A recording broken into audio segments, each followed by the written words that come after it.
এশিয়ার শুরুতেই শিরোনাম। দিল্লি বিমানবন্দরে তথ্য উপদেষ্টার সঙ্গে অসৌজন্যমূলক আচরণে ক্ষুব্ধ ঢাকা, ভারপ্রাপ্ত হাই কমিশনারকে তলব করে নিন্দা প্রতিবাদ। এটা একটা অনাকাঙ্ক্ষিত ঘটনা, আপনি যেটা বললেন দুঃখজনকও বটে। এই বিষয়ে পররাষ্ট্র মন্ত্রণালয় যথোপযুক্ত ব্যবস্থা নিচ্ছে। দুবাইয়ে আটক সাবেক আইজিপি বেনজিরকে ফেরানোর প্রক্রিয়া শুরু করেছে পুলিশ সদর দপ্তর। দেশে এনে মুখোমুখি করা হবে বিচারের, জানালেন চিফ প্রসিকিউটর। তার বিরুদ্ধে বলতে হলে আমার তো মনে হয় যে একদিন লাগবে, যে শুধু তার বিপক্ষে এত আমলনামা তার। তারল্য সংকট মোকাবেলায় আরও ২৫০০ কোটি টাকা সহায়তা পেল ইসলামী ব্যাংক। ব্যবস্থাপনা কর্তৃপক্ষ চালাবে কার্যক্রম, গ্রাহকের আস্থা ফেরানোই অগ্রাধিকার। টিভি সাংবাদিকদের দায়িত্বশীল আচরণের আহ্বান প্রধানমন্ত্রীর। পেশাদারিত্ব নিশ্চিতে সরকার প্রধানের সহযোগিতা চাইলেন নীতি নির্ধারকরা। সবাই মিলে বসে একটা নীতি কাঠামো তৈরি করলে আমরা আশা করি যে আমাদের বিদ্যমান যে সমস্যাগুলো আছে এগুলো একটা সমাধানের দিকে যাবে। কিভাবে মানুষের কাছে গণমাধ্যমের গ্রহণযোগ্যতা বাড়াতে হয় সেই জায়গায় সরকারের সহযোগিতা আমরা চেয়েছি। ন্যাশনাল এডিটর কাউন্সিলের সেমিনারে গণমাধ্যম কমিশন গঠনের কথা জানালেন তথ্যমন্ত্রী।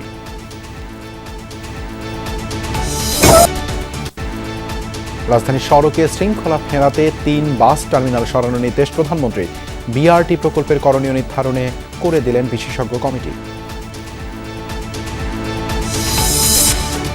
এছাড়াও রাতের বাংলাদেশে থাকছে সরকারি তদন্ত প্রতিবেদনের বিরুদ্ধে কাল আপিল করবে আদ-দ্বীন কর্তৃপক্ষ। ইন্টার্নশিপ নিয়ে অনিশ্চয়তা উইমেন মেডিকেল কলেজের শিক্ষার্থীরা।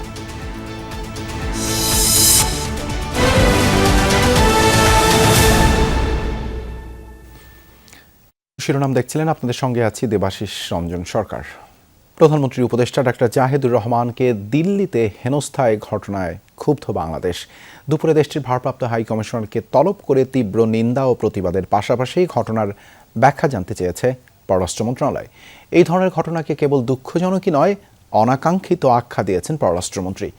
কেন এমন হলো সে বিষয়ে আরও তথ্য সংগ্রহ আর খোঁজখবর নেয়ার কাজ চলছে বলে জানান প্রতিমন্ত্রী।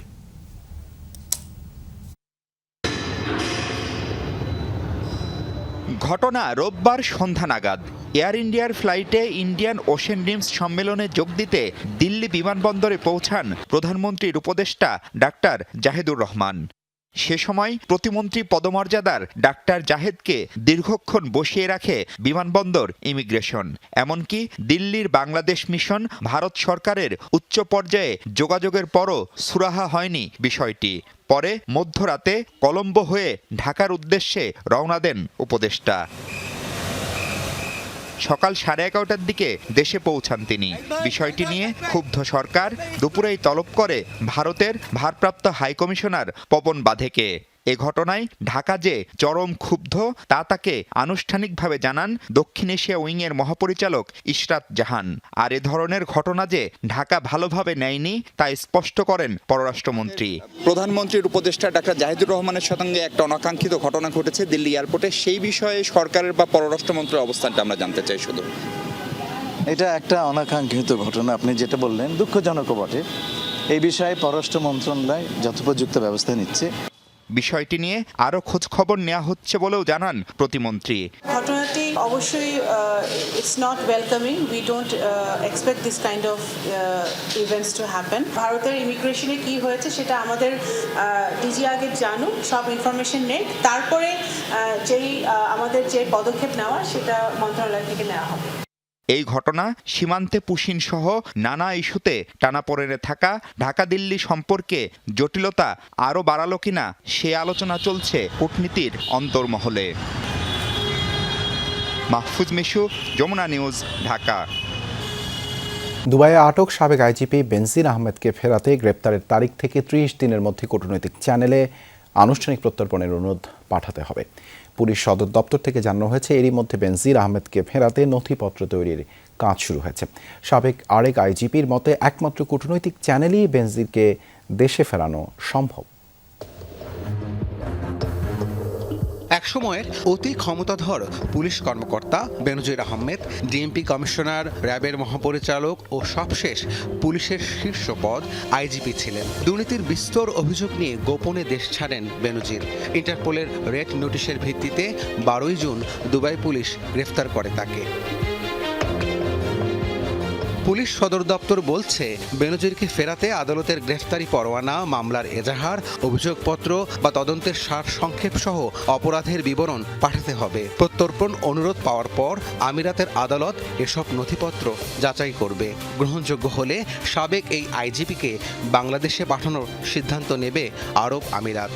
দুর্নীতির বিরুদ্ধেও আমাদেরকে শূন্য সহিষ্ণুতার নীতি বলবৎ করতে হবে। পুলিশের আরেক সাবেক আইজিপি বলেছেন, বেনজিরকে দেশে ফিরিয়ে আনা চ্যালেঞ্জ, তবে দুই দেশের সরকারের সদিচ্ছা আর আন্তরিকতা থাকলে সেটা সম্ভব হবে।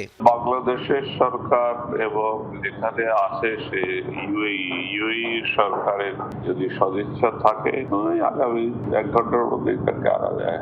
2021 সালের 10 ডিসেম্বর গুরুতর মানবাধিকার লঙ্ঘনের অভিযোগে র্যাব ও এর 7 সাবেক কর্মকর্তার ওপর নিষেধাজ্ঞা দেয় যুক্তরাষ্ট্র। সে তালিকায় ছিল বেনজির আহমেদের নামও।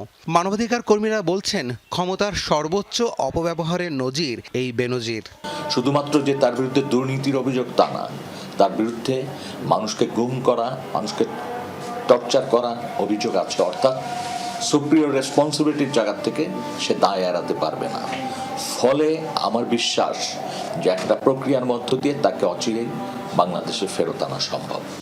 আন্তর্জাতিক অপরাধ ট্রাইব্যুনালের চিফ প্রসিকিউটর জানিয়েছেন, সাবেক আইজিপি বেনজিরের বিরুদ্ধে মানবতা বিরোধী অপরাধের অভিযোগও আছে। ইতোমধ্যে কূটনৈতিক সম্পর্কের মধ্যে দিয়ে আমাদের যে পারস্পরিক সহায়তা ফ্রেমওয়ার্কের আওতায় কূটনৈতিক চ্যানেলে বাংলাদেশ সরকারের পক্ষ থেকে যে কয়টি ওয়ারেন্ট আছে সেগুলো দিয়ে সরকার ইতিমধ্যে ইউএই সরকারের কাছে আবেদন করেছে তাকে বাংলাদেশে ফেরত দেওয়ার জন্য। সংযুক্ত আরব আমিরাতের সাথে বাংলাদেশের আসামি প্রত্যর্পণ চুক্তি নেই, তাই কূটনৈতিক চ্যানেলের মাধ্যমে বেনজিরকে দেশে আনতে হবে বলে মনে করছেন সংশ্লিষ্টরা। আবেদনের সাড়া দিয়ে তারা এই আসামিকে বাংলাদেশে ফেরত দেবে। রাব্বি সিদ্দিকী, যমুনা নিউজ, ঢাকা। আমাদের সামিং আপ হয়েছে। আমানতকারীদের স্বার্থ রক্ষা এবং ইসলামী ব্যাংকের স্বাভাবিক অবস্থা ফিরিয়ে আনাই মূল লক্ষ্য বলে জানিয়েছেন পরিচালনা পর্ষদের দায়িত্ব পাওয়া বাংলাদেশ ব্যাংক নির্বাহী পরিচালকের। ব্যবস্থাপনা পরিচালকের দাবি, গ্রাহকদের আতঙ্ক কিছুটা কেটেছে, যদিও নগদ টাকার চাপ সামলাতে আজও 2,500 কোটি টাকার বিশেষ সহায়তা নিয়েছে ব্যাংকটি।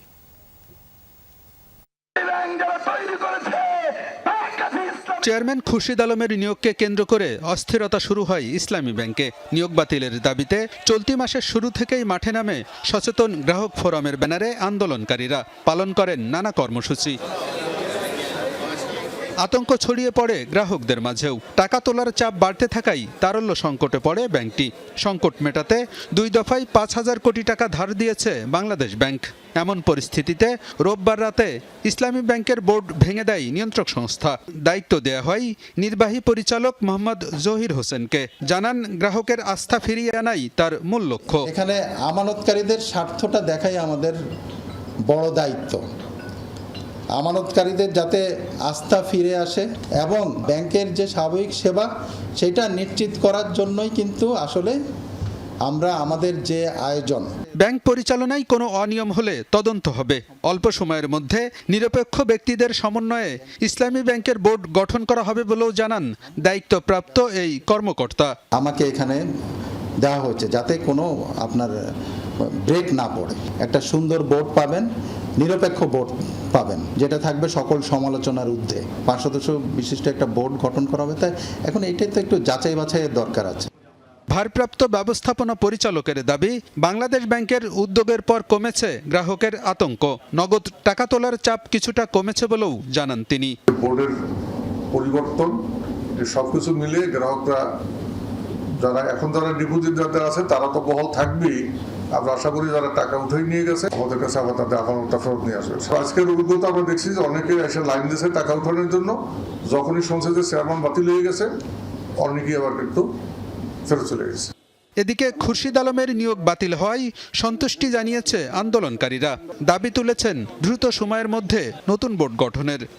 চেয়ারম্যানকে অপসারণ করা হয়েছে, তার সাথে সাথে ইসলামী ব্যাংকের যে বোর্ড আছে সেটা ভেঙে দেওয়া হয়েছে, কিন্তু ইসলামী ব্যাংকের বোর্ড তো ভেঙে দেওয়ার কথা ছিল না। সেই কারণে এখন নতুন চেয়ারম্যান নিয়োগ দিতে হবে, নতুন বোর্ড গঠন করতে হবে। এটা এখন আমাদের নতুন দাবি। সোমবারও ইসলামী ব্যাংকের অনেক শাখায় টাকা তুলতে ভিড় করেন গ্রাহকরা। আলমগীর হোসেন, যমুনা নিউজ, ঢাকা। আতঙ্কে যারা চলতি মাসে আমানত ভাঙিয়েছেন সেই সব গ্রাহক 7 দিনের মধ্যে হিসাব ফিরে এলে সব ধরনের খরচ মওকুফ সহ সুবিধা দেওয়ার ঘোষণা দিয়েছে ইসলামী ব্যাংক। সাংবাদিকতায় পেশাদারিত্ব নিশ্চিত করতে সরকার প্রধানের সহযোগিতা চেয়েছেন বেসরকারি টেলিভিশনের নীতি নির্ধারকরা। প্রধানমন্ত্রী তারেক রহমানের সাথে সাক্ষাৎ শেষে তারা বলেন, 17 বছর গণমাধ্যমের বিশ্বাসযোগ্যতা ছিল প্রশ্নবিদ্ধ। সাংবাদিকদের সুরক্ষা ও স্বাধীন গণমাধ্যম কমিশনের দাবি জানান তারা। প্রেস সচিব জানান, রাষ্ট্রের স্বার্থে গণমাধ্যমকে দায়িত্বশীল আচরণ ও সঠিক তথ্য পরিবেশনের আহ্বান জানান প্রধানমন্ত্রী। ক্ষমতায় আসার পরপরই পেশাগত চ্যালেঞ্জ মোকাবেলা ও সম্ভাবনা নিয়ে ধারাবাহিকভাবে বিভিন্ন পেশার প্রতিনিধিদের সাথে মতবিনিময় করছেন প্রধানমন্ত্রী তারেক রহমান। সেই ধারাবাহিকতায় সচিবালয়ে বেসরকারি টেলিভিশনের প্রধান নির্বাহী ও বার্তা প্রধানদের সাথে কথা বলেন তিনি। প্রায় 3 ঘন্টা চলে এই মতবিনিময়, যেখানে আলোচনা হয় টেলিভিশন সাংবাদিকদের স্বতন্ত্র বেতন কাঠামো, সুরক্ষা ও নানা ধরনের চ্যালেঞ্জ নিয়ে। বিগত 17 বছরে গণমাধ্যম কোথায় গিয়ে পৌঁছেছে, মানুষের অবিশ্বাসের জায়গায় পৌঁছেছে, আমরা সেই বিষয়গুলো প্রধানমন্ত্রীর কাছে বলেছি। উনি নিজেও এগুলোর ব্যাপারে জানেন, সচেতন আছেন, এবং আমরা সেই জায়গা থেকে কিভাবে গণমাধ্যমকে উত্তরণ ঘটাতে হয়, কিভাবে মানুষের কাছে গণমাধ্যমের গ্রহণযোগ্যতা বাড়াতে হয়, সেই জায়গায় সরকারের সহযোগিতা আমরা চেয়েছি। যে গণমাধ্যমের একটা কাঠামো তৈরি করা দরকার, একটা নিয়ম নীতির মধ্যে যাওয়া দরকার, স্বতন্ত্রভাবে এবং গণমাধ্যম প্রফেশনাল ওয়েতে যাতে চলতে পারে। আমরা রিকোয়েস্ট করেছি যত দ্রুত সম্ভব একটি মিডিয়া কমিশন গঠন করার মাধ্যমে যেন একটি রেগুলেটরি বোর্ড তৈরি করতে পারে। তিনি যে পরিবর্তনের সূচনা করতে চান, সেই পরিবর্তনের সূচনাতে প্রধানমন্ত্রী গণমাধ্যমের সহযোগিতা চেয়েছেন। আসলে বিশেষ করে তিনি বলেছেন যে ইতিবাচক যে কাজগুলো রয়েছে সেগুলো শুধু সরকারের স্বার্থে নয়, দলের স্বার্থে নয়, দেশের স্বার্থে গণমাধ্যম যাতে এই কাজগুলোকে সমর্থন করে, সহযোগিতা করে। সাংবাদিকদের দাবি প্রেক্ষিতে আসছে বৃহস্পতিবার গণমাধ্যম কমিশন গঠন নিয়ে আলোচনার কথা জানান প্রধানমন্ত্রীর প্রেস সচিব সালেহ শিবলি। বলেন, রাষ্ট্রের স্বার্থেই গণমাধ্যমের সহযোগিতা চান প্রধানমন্ত্রী। সম্ভবত আগামী 18ই জুন স্বাধীন গণমাধ্যম কমিশন গঠন করার ব্যাপারে একটা আলোচনা হবে। সেখানে যেই সমস্যাগুলো আছে সেগুলো নিয়ে যারা সংবাদপত্র শিল্পের সঙ্গে জড়িত আছেন, যারা এই ইন্ডাস্ট্রির সঙ্গে জড়িত আছেন, সবাই মিলে বসে একটা নীতি কাঠামো তৈরি করলে আমরা আশা করি যে আমাদের বিদ্যমান যে সমস্যাগুলো আছে এগুলো একটা সমাধানের দিকে যাবে। অনুষ্ঠানে প্রধানমন্ত্রী টেলিভিশনের নীতি নির্ধারকদের অতীতের মতো তোয়াজ নির্ভর সাংবাদিকতা পরিহার করার আহ্বান জানান। আরিফিন শাকিল, যমুনা নিউজ, ঢাকা। গণমাধ্যমের স্বাধীনতা ও দায়িত্বশীল সাংবাদিকতা নিশ্চিত করতে স্বাধীন গণমাধ্যম কমিশন গঠনে উদ্যোগ নিয়েছে সরকার, জানিয়েছেন তথ্যমন্ত্রী জহির উদ্দিন স্বপন। দুপুরে তথ্য ভবনে ন্যাশনাল এডিটর কাউন্সিলের সেমিনারে তিনি বলেন, গণমাধ্যমকে নিখুঁত ও দায়িত্বশীল রাখতে হলে এর অংশীজনদের সমন্বয়ে শক্তিশালী প্রাতিষ্ঠানিক কাঠামো গড়ে তুলতে হবে। বাকশালী শাসনে সংবাদপত্র বন্ধের কালো দিবস স্মরণে এবং ফ্যাসিবাদ মোকাবিলায় মিডিয়ার ব্যর্থতা শীর্ষক সেমিনার আয়োজন করে ন্যাশনাল এডিটর্স কাউন্সিল। আমরা ভিন্ন মতের প্রতি শ্রদ্ধাশীল। এতে অংশ নেন দেশের শীর্ষস্থানীয় সংবাদপত্রের সম্পাদকরা। সংবাদপত্রের স্বাধীনতাকে গণতন্ত্রের প্রধান হাতিয়ার হিসেবে উল্লেখ করেন তারা। বলেন, মিডিয়ার প্রকৃত স্বাধীনতা মানে নিজের মত প্রকাশ করতে পারা। সম্পাদকরা বলেন, ফ্যাসিস্ট আমলে নানা নির্যাতনের শিকার হন গণমাধ্যম কর্মীরা। আমরা মিডিয়ার প্রকৃত স্বাধীনতা চাই। মিডিয়ার প্রকৃত স্বাধীনতা বলতে যে আমার কথাটা আমি বলতে পারবো, আমার মতটা আমি প্রকাশ করতে পারবো। আপনার যদি আমার মত পছন্দ না হয় তাহলে আপনি লিখে আমার মতের প্রতিবাদ করবেন, আমার কণ্ঠরোধ করবেন না। 22 কাঠা জায়গার উপরে দৈনিক বাংলা ভবন, সেখানে অন্যায় ভাবে কিন্তু হাসিনা ব্যক্তিগত প্রতিহিংসা চরিতার্থ করার জন্য সেই পত্রিকাটা বন্ধ করে দিয়েছে। সেমিনারে প্রধান অতিথি তথ্যমন্ত্রী জহিরুদ্দিন স্বপন জানান, সাংবাদিক সংগঠন সহ গণমাধ্যমের সকল অংশীদারের মতামত নিয়ে কমিশন গঠন করা হবে। এই কমিশন গণমাধ্যমের স্বাধীনতা রক্ষার পাশাপাশি পেশাগত নৈরাজ্য রোধ এবং ভিন্ন মতের মধ্যে সমন্বয় তৈরিতে ভূমিকা রাখবে। শুধুমাত্র প্রতিক্রিয়ার মনোজগতের মধ্যে না থেকে যে কোনো ধরনের ভিন্ন মতকে ইনক্লুসিভ কাঠামোর মধ্যে নিয়ে পারস্পরিক তর্ক বিতর্কের প্রতিযোগিতাকে প্রগতির উপাদানে আমরা কিভাবে একটা অনুষঙ্গ হিসাবে দান করতে পারি, এই কাজে আপনারা হবেন আমাদের সরকারের স্বাধীন গণমাধ্যম কমিশন গঠন করার উদ্যোগের একজন প্রধান অংশীদার। মন্ত্রী বলেন, রাজনৈতিক মতপার্থক্য থাকলেও সাংবাদিকতার মৌলিক দায়িত্ব জনগণের পক্ষে কাজ করা। কনসেন্ট উৎপাদন করা হয়েছে, অনেকে এই জার্নালিজম করা হয়েছে। শামীম রেজা, যমুনা নিউজ, ঢাকা। কাউন্টডাউন শেষ, এবার বিশ্ব চ্যাম্পিয়নদের মাঠে নামার পালা। মার্কিন যুক্তরাষ্ট্রের কানসাস সিটিতে বুধবার সকালে বিশ্ব চ্যাম্পিয়ন আর্জেন্টিনার মুখোমুখি হচ্ছে আফ্রিকার অন্যতম পরাশক্তি আলজেরিয়া। কাতার বিশ্বকাপের চেনা মুখদের নিয়ে টানা দ্বিতীয়বার বিশ্বজয়ের মিশন শুরু করতে যাচ্ছে আলবিসেরেস্তারা। তবে মাঠের লড়াই শুরুর আগেই মাঠের বাইরের রণকৌশল নিয়ে শুরু হয়েছে তুমুল আলোচনা। কেমন হতে পারে মেসিদের একাদশ, তা নিয়ে বিস্তারিত থাকছে প্রতিবেদনে।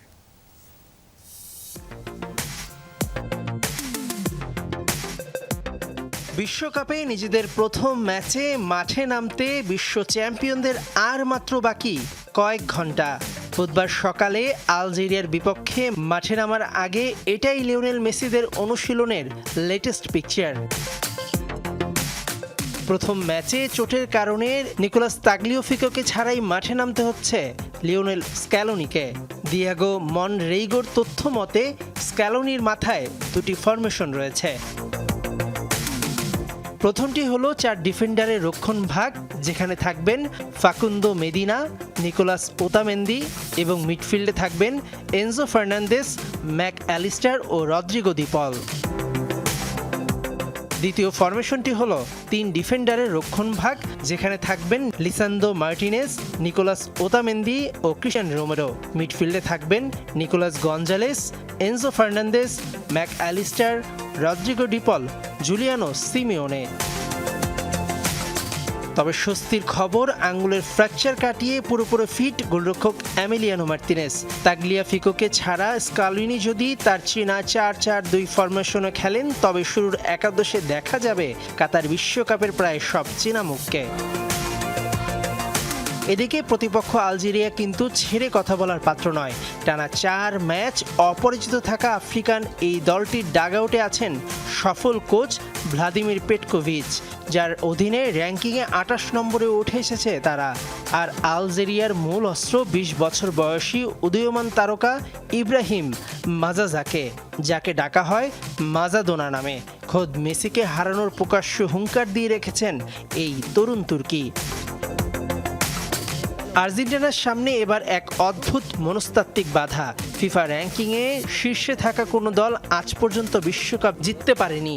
স্ক্যালোনি মেসি জুটি কি পারবেন এই ঐতিহাসিক অপয়া রেকর্ড ভেঙে 1962 সালে ব্রাজিলের পর প্রথম দল হিসেবে টানা দ্বিতীয়বার সোনালি ট্রফি উঁচিয়ে ধরতে? 38 বছর বয়সী মেসির রেকর্ড ষষ্ঠ বিশ্বকাপের প্রথম ধাপের উত্তর মিলবে বুধবার মাঠের লড়াইয়ে।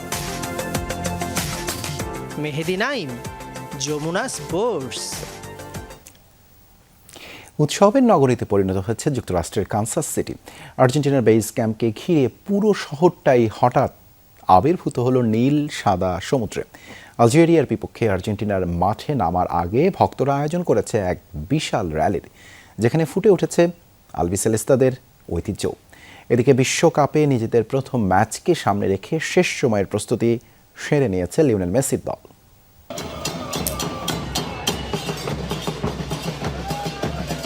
শান্ত স্নিগ্ধ মার্কিন শহর কানসাস, যেখানে সচরাচর চেনা নিয়মের বাইরে তেমন কিছুই ঘটে না, কিন্তু সেই শহরটাই হঠাৎ আবির্ভূত হলো নীল সাদা সমুদ্রে। আলজেরিয়ার বিপক্ষে মাঠে নামার ঠিক 2 দিন আগেই কানসাসের রাস্তা দখল করে নিল আর্জেন্টিনার পাগলাটে সমর্থকরা।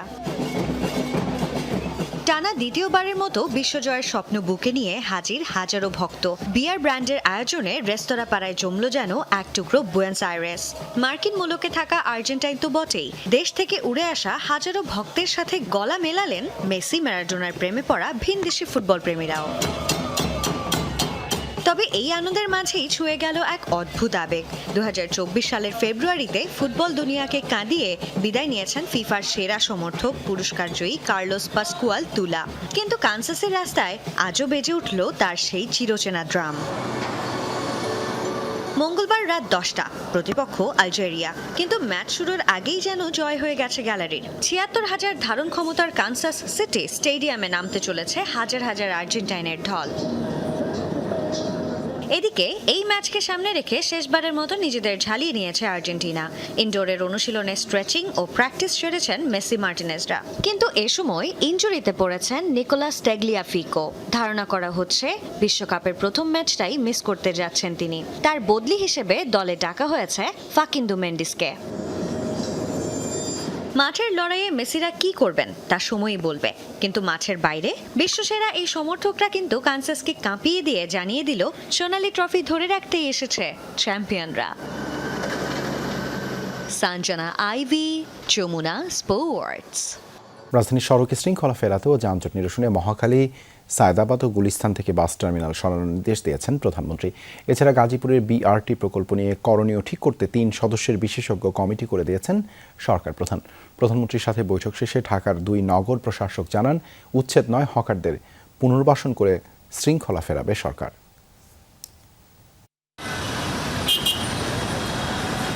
বর্তমান সরকারের অগ্রাধিকার তালিকার অন্যতম ইস্যু ঢাকার যানজট নিরসন ও সড়কের শৃঙ্খলা ফেরানো। সেজন্য প্রধানমন্ত্রী তারেক রহমান গঠন করেন যানজট নিরসন ও ট্রাফিক ব্যবস্থাপনা আধুনিকরণ বিষয়ক কমিটি, যার 3য় সভা অনুষ্ঠিত হয় সোমবার সচিবালয়ে প্রধানমন্ত্রীর কার্যালয়।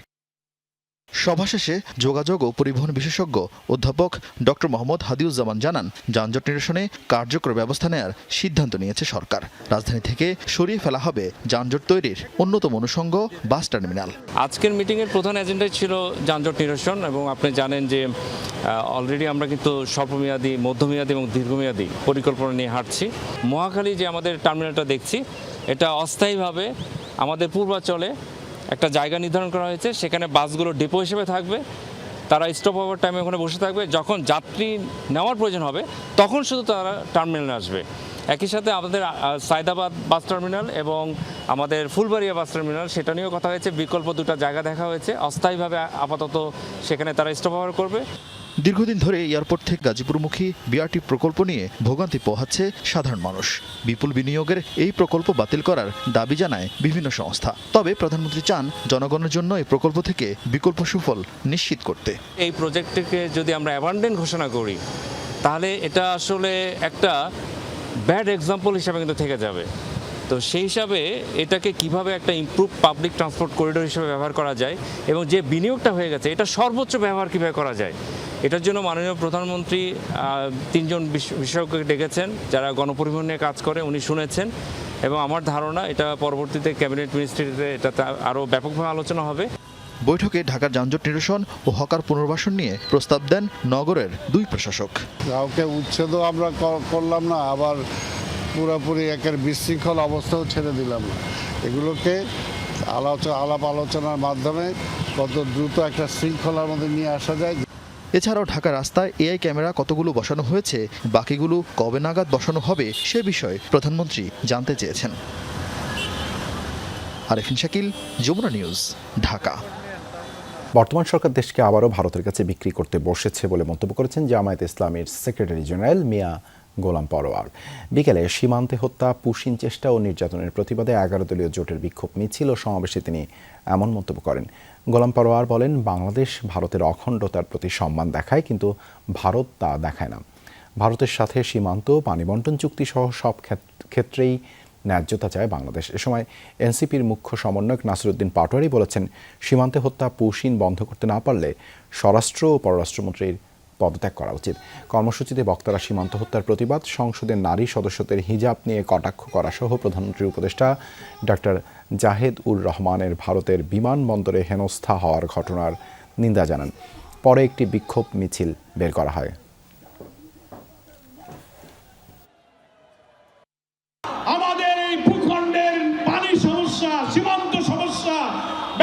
বাণিজ্যের সব ক্ষেত্রে ন্যায্যতা সমতার ভিত্তিতে আমরা সম্পর্ক চাই।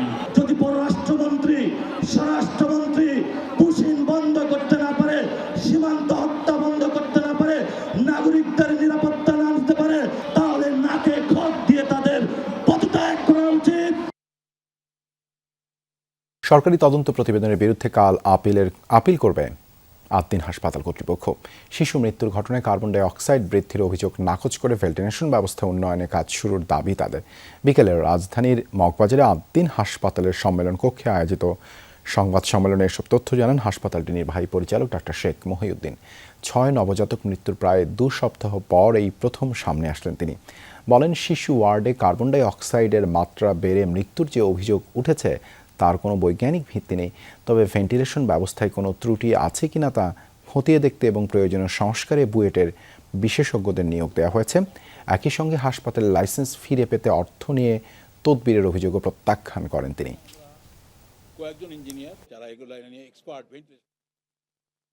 আমূল পরিবর্তন বলতে ওনারা যেটা বলেছেন যে ওনাদের যেটা কনসার্ন ছিল ভেন্টিলেশন কনসার্ন, এক জায়গায় কার্বন ডাইঅক্সাইড সমস্যার কথা ওনারা মেনলি বলেছেন। তো সেই কার্বন ডাইঅক্সাইডকে ঠিক করার জন্য আমরা কিছু যন্ত্রপাতি কিনেছি, কার্বন ডাইঅক্সাইড নিরূপণ যন্ত্র, অক্সিজেন নিরূপণ যন্ত্র, এগুলো আমরা কিনেছি। বন্ধ ক্লিনিক্যাল ক্লাস, ইন্টার্নশিপ কোথায় হবে তা এখনও ঠিক হয়নি। এই পরিস্থিতিতে অনিশ্চয়তায় রাজধানীর আদ্দিন উইমেন মেডিকেল কলেজের শিক্ষার্থীরা। বিপাকে পড়েছেন 209 জন বিদেশি শিক্ষার্থীও। ভিন্ন প্রতিষ্ঠানে ইন্টার্নশিপ করলে নিজ দেশে ডিগ্রির গ্রহণযোগ্যতা হারানোর শঙ্কায় তারা। হাসান মিসবার রিপোর্ট। রাজধানীর আদ্দিন উইমেন মেডিকেল কলেজ চালু হয় 2008 সালে। বিভিন্ন ব্যাচে বর্তমানে 647 জন শিক্ষার্থী MBBS পড়ছেন। তৃতীয় বর্ষ থেকে শিক্ষার্থীদের ক্লিনিক্যাল বা হাতে কলমের শিক্ষা শুরু হয় হাসপাতালে। সম্প্রতি 6 শিশুর মৃত্যুর ঘটনায় এই মেডিকেল কলেজের টিচিং হসপিটাল এখন বন্ধ। ফলে ফেজ 3, 4 ও 5-এর প্রায় 400 শিক্ষার্থীর ক্লিনিক্যাল ক্লাস বন্ধ। আমরা যদি ওয়ার্ডগুলো কমপ্লিট না করি বা ওয়ার্ডে পর্যাপ্ত পরিমাণে কাজ না শিখি, আমাদের প্রি অ্যাসেসমেন্ট বলেন সেটাতে তো বসতেই পারবো না। পরীক্ষা দিচ্ছে ফাইনাল প্রফ, তাদের জন্য অনেক বেশি ভোগান্তির একটা বিষয়। তারা ঠিকমতো পড়াশোনায় কনসেন্ট্রেট করতে পারছেন না, যে অন্য জায়গায় গিয়ে আমাদের পরিবেশটা কীরকম হবে সেটা আমরা নিশ্চিত না। তারা অন্য একটা মেডিকেলে যেয়ে তো আর ক্লাস কন্টিনিউ করতে পারবো না ঠিকঠাক মতো, কিন্তু এটা তো আমাদের জন্য খুবই কষ্টদায়ক। এই শেষ মুহূর্তে এসে আমাদের এইভাবে মাইগ্রেশন করে দেওয়াটা বা কিছু। মেডিকেলে বিদেশি শিক্ষার্থী 209 জন, যাদের বেশিরভাগই ভারতের। তারা বলছেন, ভর্তি হওয়া প্রতিষ্ঠান ছাড়া অন্য কোথাও ইন্টার্ন করলে ভারতের মেডিকেল কাউন্সিল তা গ্রহণ করবে না, অর্থাৎ এই ডিগ্রি সেখানে কাজে দেবে না। So if in the middle of the session the hospital and the college are changed, it will not fall under the NMC guidelines, which might violate our MBBS journey here, which will be a very big setback for us because we are investing our years, our money, our youth in this. It's a big loss for us because like all of our years have been wasted if the college is shut or if the degree is not valid in India. Like we are in the big loss. For the foreign graduate, it's not possible right now to migrate to other colleges. We would kindly request the government to please take into consideration the foreign students that are studying here right now.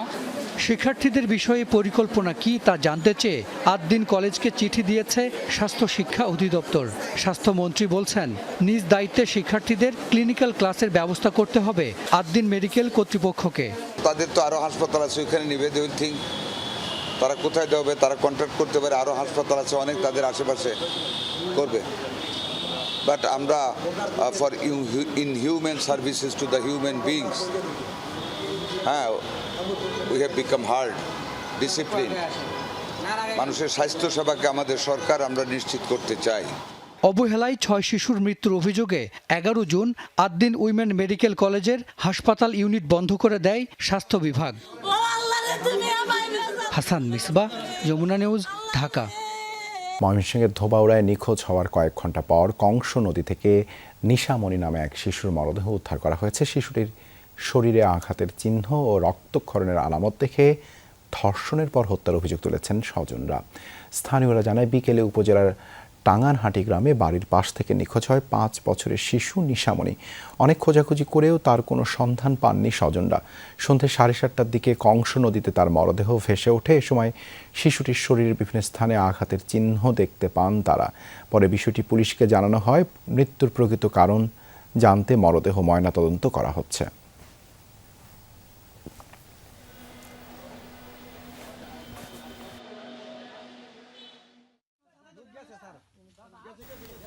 ধারের টাকা শোধ না করতেই চট্টগ্রামের আনোয়ারায় মা মেয়েকে খুন করেন এক প্রতিবেশী। এ নিয়ে এক সংবাদ সম্মেলনে পুলিশ সুপার জানান, গ্রেপ্তারের পর প্রাথমিক জিজ্ঞাসাবাদে চাঞ্চল্য করে এই হত্যাকাণ্ডের বর্ণনা দেন ঘাতক। তার দেয়া তথ্য অনুযায়ী উদ্ধার হয় হত্যায় ব্যবহৃত ছুরি এবং নিহতের মোবাইল ফোন। মা মেয়েকে হত্যার পর আনোয়ারার নিজ বাড়ি ছেড়ে পালিয়ে যান তেজপ্রিয় বড়ুয়া রিমন। প্রযুক্তির সহায়তা গতিবিধি পর্যবেক্ষণ করে ঘটনার 24 ঘন্টার মাথায় সেখান থেকে তাকে গ্রেপ্তার করে পুলিশ। উদ্ধার হয় হত্যাকাণ্ডে ব্যবহৃত ছুরি ও নিহতের মোবাইল ফোন। গৃহবধূ অ্যানি বড়ুয়া উনি কিন্তু বেঁচে ছিলেন এবং একজন কিন্তু এখানে একটা ভিডিও ধারণ করেছিলেন। তখন ওই সময় সে অস্পষ্ট আকারে একটা নাম বলেছিল, যেটা হয়তো আমরা বুঝতে পারতেছিলাম না, তখন তাদের হচ্ছে লোকাল ল্যাঙ্গুয়েজে আসলে বুঝতে পারতেছিলাম, কিন্তু ওইখানকার লোকজন যারা ওইখানে প্রত্যক্ষদর্শী ছিল তারা ওইটা কিন্তু বুঝতে পারছে, মানে ইঙ্গিতটা করছিল ওইদিকে। গ্রেপ্তার রিমন হলেন সুজন বড়ুয়ার চাচাতো ভাই। পাশাপাশি ঘর অটোরিকশা কেনার জন্য সুজনের কাছ থেকে 1,70,000 টাকা ধার নেয় রিমন। শর্ত ছিল প্রতি মাসে কিস্তিতে পরিশোধ করবে। এই টাকা ফেরত দেওয়ার জন্য লিখিত স্ট্যাম্পটি হাতিয়ে নিতে সেই রাতে সুজনের ঘরে ঢোকেন রিমন। সেটি ছিনিয়ে নিতে বাধা দেয়ায় কুপিয়ে হত্যা করেন সুজনের স্ত্রী এনি বড়ুয়া ও মেয়ে প্রিয়ন্তী বড়ুয়াকে। জখম হন 5 বছরের ছেলে পিয়াস। টাকাটা যেন না দেওয়া লাগে সেই জন্য তার কাছে যে স্ট্যাম্প আছে এই স্ট্যাম্পটা সে নিয়ে আসবে, কিন্তু স্ট্যাম্প নিতে গিয়ে আসলে যখন সে চিৎকার করে এর মধ্যে সে যেহেতু চাকুটা নিয়ে গেছিল সাথে, হয়তো উদ্দেশ্য ছিল মেরে ফেলা, সে যদিও বলতেছে আমার মেরে ফেলার উদ্দেশ্য ছিল না, ভয় দেখানোর উদ্দেশ্য ছিল, কিন্তু এর মধ্যে ঘটনাটা ঘটে ফেলে। এখন মেয়েটা আসে, মেয়েটাকেও একইভাবে চাকু মারে। শনিবার রাতে আনোয়ারা উপজেলার চেনামতি বড়ুয়া পাড়ায় জোড়া খুনের চাঞ্চল্যকর এই ঘটনা ঘটে। নিহতের স্বামী সুজন বড়ুয়া বাদী হয়ে রিমন এবং অজ্ঞাতনামা আরও 2-3 জনকে আসামি করে আনোয়ারা থানায় হত্যা মামলা দায়ের করেন। শহীদুল সুমন, যমুনা নিউজ, চট্টগ্রাম। জুলাই গণঅভ্যুত্থানের রাজধানী রামপুরের একটি ভবনের কারণে সে ঝুলে থাকা আমির হোসেনকে গুলি এবং মায়া ও নাদিম ইসলামকে হত্যা মামলার রায় 28 জন ঘোষণা করবেন ট্রাইব্যুনাল। সোমবার আন্তর্জাতিক অপরাধ ট্রাইব্যুনাল 1 এর বিচারিক প্যানেল মামলায় যুক্তিতর্ক শেষ হয় রায়ের দিন ঘোষণা করেন। এই মামলায় সাবেক ডিএমপি কমিশনার হাবিবুর রহমান, খিলগাঁও জোনের সাবেক এডিসি মোহাম্মদ রাশিদুল ইসলাম, রামপুরা থানার সাবেক ওসি মোহাম্মদ মশিউর রহমান ও রামপুরা থানার সাবেক এসআই তারিকুল ইসলাম ভূঁইয়া ও এএসআই চঞ্চল চন্দ্র সরকারকে আসামি করা হয়। চঞ্চল চন্দ্র সরকার ছাড়া বাকিরা পলাতক। এ মামলায় মোট 11 জন সাক্ষ্য দিয়েছেন। গত বছরের 15 ফেব্রুয়ারি এই মামলায় অভিযোগ গঠন করে বিচার শুরুর আদেশ দেন ট্রাইব্যুনাল। যথাসময়ে স্থানীয় সরকার নির্বাচন হবে বলে সংসদকে জানিয়েছেন এলজিআরডি মন্ত্রী মির্জা ফখরুল ইসলাম আলমগীর। সংসদে সম্পূরক বাজেট প্রস্তাব ও আলোচনাকালে কথা জানান তিনি। বিরোধী দলের সংসদ সদস্যরা 25-26 অর্থ বছরে বাড়তি বাজেট প্রস্তাবের সমালোচনা করেন। সরকারকে অর্থ ব্যবহারে যথেচ্ছ সুযোগ দেওয়া হচ্ছে বলে অভিযোগ করেন তারা। স্বচ্ছতা থাকলে বাড়তি টাকার দরকার হতো না বলেও মন্তব্য করেন তারা। মাননীয় স্পিকার, আপনাকে ধন্যবাদ। সংসদে 2,000 কোটি টাকা কমিয়ে 25-26 অর্থ বছরের সম্পূরক বাজেট প্রস্তাব করেন অর্থমন্ত্রী। তবে ব্যয় বেড়েছে স্থানীয় সরকার, পানি উন্নয়ন, খাদ্যসহ বেশ কয়েকটি মন্ত্রণালয়ের। প্রয়োজনীয় অর্থের সংস্থান করায় এই অতিরিক্ত বরাদ্দ প্রয়োজন হয়েছে। আর্থিক প্রতিষ্ঠান বিভাগের নিজস্ব ব্যয় মেটানোর জন্য কোনো অতিরিক্ত বরাদ্দ দাবি করা হয়নি। সম্পূরক বাজেটের উপর ছাঁটাই প্রস্তাব দেন বিরোধী দলের সংসদ সদস্যরা। অস্বচ্ছতার কারণে ব্যয় বেড়েছে বলে অভিযোগ করেন তারা। কয়েকজন সংসদ সদস্য সমালোচনা করেন টাকা পাচার, ব্যাংক খাতের অনিয়ম ও ঋণ খেলাপি নিয়েও। সময় ক্ষেপণ করে সেটার প্রকল্প ব্যয় বৃদ্ধি করা হয়েছে। এইভাবে করে দুর্নীতিকে উৎসাহিত করা হয়। সেই খাল খনন করতে গিয়ে কোথাও সেখানে মেশিনের ব্যবহার হচ্ছে, কোথাও জনবলের ব্যবহার হচ্ছে এবং কোথাও কত কিলোমিটার খাল খনন করা হচ্ছে, কোনো বিষয়ই এখনো পর্যন্ত স্বচ্ছ কোনো পরিসংখ্যান এই সংসদে কিন্তু উপস্থাপন করা হয় নাই। প্রত্যেকটি দপ্তরে দুর্নীতি, অপচয় রোধ এগুলি দূর করার অভাবে সম্পূরক বাজেটের বিশাল অঙ্ক নিয়ে আমাদের মধ্যে বিরোধ তৈরি হয়ে যায়। বাজেট আলোচনায় স্বতন্ত্র সংসদ সদস্য রুমিন ফারহানা বলেন, 2024 সালে এত মানুষ প্রাণ দিয়েছে গণতন্ত্রের জন্য, অথচ ভোটের পর জেলা উপজেলায় অনির্বাচিত দলীয় প্রশাসক বসানো হয়েছে। কথা বলেন দুর্নীতি দমন কমিশন প্রসঙ্গেও। এই সরকার ক্ষমতায় আসার পর 100-র উপর অধ্যাদেশ আইনে পরিণত হয়েছে, কিন্তু দুর্নীতি দমন কমিশন সংশোধন অধ্যাদেশ আইন করা হয় নাই। সরকারে সরাসরি যুক্ত থাকে রাজনীতিবিদরা এবং পরোক্ষভাবে যুক্ত থাকে আমলারা। সেই কারণেই দুর্নীতি দমন কমিশন যদি শক্তিশালী হয়ে যায় তখন রাজনীতিবিদ এবং আমলাদের জন্য খুব ভালো খবর সেইটা নয়। প্রধান বিচারপতি অনেক দিন পরে তার প্রতিনিধি নিয়োগ করেছেন, বহু দিন গড়িয়ে গেছে। হয়তো আপনারা মনে করে নিয়েছেন সরকার আন্তরিক না। সরকার আন্তরিক ছিল, চিঠি দিয়েছে, সার্চ কমিটি গঠন করা হবে, দুর্নীতি দমন কমিশন গঠন করা হবে, কিন্তু আমরা সহযোগিতাটা পাইনি। স্থানীয় সরকার নির্বাচনের ব্যাপারে আমি তো আশ্বস্ত করতে পারি যে যথাসময়ে নির্বাচন অনুষ্ঠিত হবে এবং যে আমরা সিদ্ধান্ত একমত হয়েছি সেই সিদ্ধান্তে আমরা যথাসময়ে নির্বাচন অনুষ্ঠিত করব। বাজেট ব্যয়ের আগে অনুমোদনের পক্ষে নিজের মতামত জানান স্পিকারও। স্থানীয় সরকার, পল্লী উন্নয়ন ও সমবায় মন্ত্রী Russell Ahmed, Jamuna news, Dhaka. UPVC door, flush door, WPC door, কাঠের চৌকাঠ ও solid wooden door proper chemical treatment ও সিজনিং হয় বলে টেকে বহুদিন। Super board doors. শিগগিরই তিস্তা মহাপরিকল্পনা বাস্তবায়নে কাজ শুরু করবে সরকার, জানিয়েছেন পানি সম্পদ মন্ত্রী শহীদ উদ্দিন চৌধুরী আনি। সকালে বুয়েটে আয়োজিত এআই যুগে শিক্ষা, রিসার্চ ও উন্নয়ন বিষয়ক সেমিনারে কথা বলেন তিনি। বক্তার আলোচনায় ডিপফেক, এআই, ডিপ লার্নিং এর অ্যাপ্লিকেশন কিভাবে কাজ করে তা তুলে ধরেন। এ সময় মন্ত্রী বলেন, বন্যার পূর্বাভাস জানতে এআই কাজে লাগানো যাবে। পরিবেশ, জলবায়ুতে এই আর্টিফিশিয়াল ইন্টেলিজেন্স খুবই গুরুত্বপূর্ণ ভূমিকা রাখতে পারে। দেশের উন্নয়নে এই মুহূর্তে অনেক রিসার্চ করার প্রয়োজন হয়ে দাঁড়িয়েছে।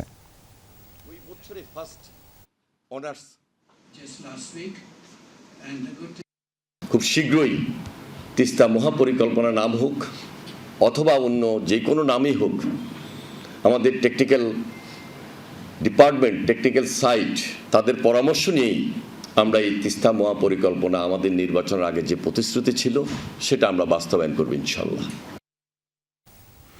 খেলাধুলা ও সংস্কৃতি চর্চা বাধ্যতামূলক হলে শিক্ষার্থীরা কোচিং বিমুখ হবে, এমনটাই মনে করেন শিক্ষামন্ত্রী ডক্টর আ.ন.ম এহসানুল হক মিলন।